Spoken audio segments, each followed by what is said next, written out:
You've been carrying more anxiety than you know what to do with. Some days it feels like your mind is a storm you can't calm, a constant swirl of worries, what-ifs, and pressures that refuse to give you a moment of peace. Psalms 94:19 speaks directly into that place. In the multitude of my thoughts within me, thy comforts delight my soul. These words weren't written by someone living a peaceful, carefree life. They were written by someone who understood the overwhelming weight of racing thoughts and inner turmoil. And yet, right in the middle of all that noise, they discovered something surprising. God's comfort has the power to bring delight, even when the mind is crowded with anxiety. Anxiety doesn't need an invitation. It slips in quietly, building itself from everyday concerns until suddenly your thoughts feel too loud, too heavy, too fast. You replay conversations, you imagine worst-case scenarios, you try to solve problems that haven't even happened yet. And no matter how hard you try to control your thoughts, they keep multiplying. Scripture calls it a multitude, which means you're not alone if your mind feels crowded. God knew people would experience this kind of mental chaos. But the psalm doesn't stop at describing the problem. It describes the answer, God's comforts. Notice the word is plural. God doesn't offer a single type of comfort. He offers many. His word comforts. His promises comfort. His presence comforts. His spirit comforts. His reminders of past faithfulness comfort. His peace comforts. And his nearness, sometimes felt in subtle, quiet ways, can steady the heart when nothing else can.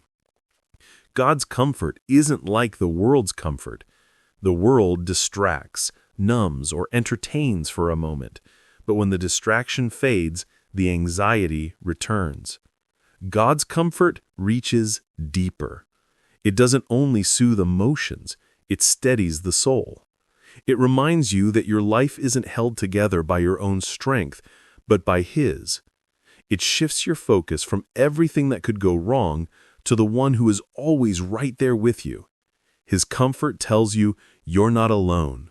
You're not abandoned. You're not forgotten. You're not without help. And here's what makes this verse so beautiful.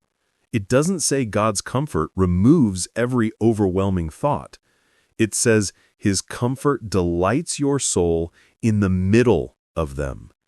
God may not immediately silence every anxious thought, but He can plant joy, peace, and steadiness right in the middle of your mental storm.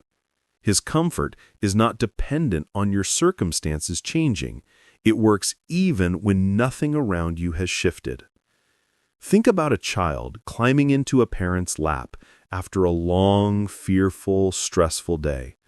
The danger may not disappear, but the presence of the parent changes the child's entire sense of security. God's comfort works like that. When you bring your crowded thoughts to Him, without hiding them or trying to organize them first, He meets you with a love that calms, strengthens, and gently brings peace back into view. Maybe today your mind feels like it's running in circles.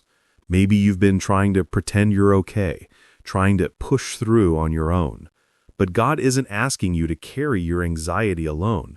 He's inviting you to bring the whole multitude to Him. Every fear, every concern, every racing thought. He doesn't grow tired of your worries. He doesn't say, "This again?" He welcomes you into His comfort again and again. And when you let Him comfort you, something shifts. The thoughts don't dominate you anymore. The fear loses some of its grip. Peace begins to settle in places where anxiety has been sitting for far too long. Joy quietly returns, not loud or dramatic, but steady and real. So today, pause, take a deep breath, and let the words of Psalms 94:19 wash over you. God knows your multitude of thoughts. He sees the places where your mind is tired, and He offers comfort, lasting, soul-deep, steadying comfort that can meet you right where you are. You don't have to escape your thoughts to experience God's peace. His comfort can reach you within them. Let Him delight your soul today.